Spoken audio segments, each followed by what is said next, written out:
I feel like it's Groundhog Day in this committee. We've been told by the administration, frankly, multiple administrations for years, that Russia's support for Assad and Iran's support for Assad is tepid. It's fragile. It's just a matter of time before he falls.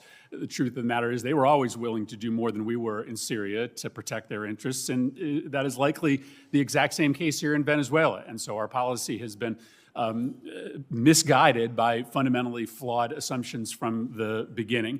And I have deep respect for both of you who are testifying before this committee, but we just have to be clear that our Venezuela policy over the last year and a half has been an unmitigated disaster. And if we aren't honest about that, then we can't self-correct.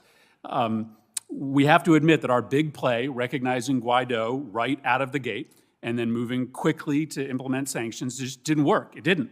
All it did was harden Russia and Cuba's play in Venezuela and allow Maduro to paint Guaido as an American patsy. And a lot of us warned that this might happen.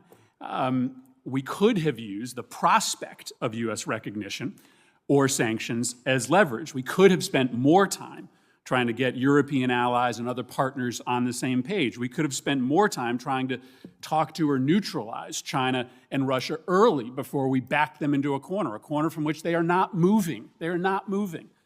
But all we did was play all our cards on day one, and it didn't work. And it's just been an embarrassing mistake after mistake since.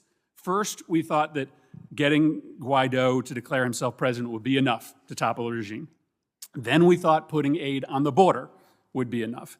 Then we tried to sort of construct a kind of coup in April of last year, and it blew up in our face when all the generals that were supposed to break with Maduro decided to stick with him in the end.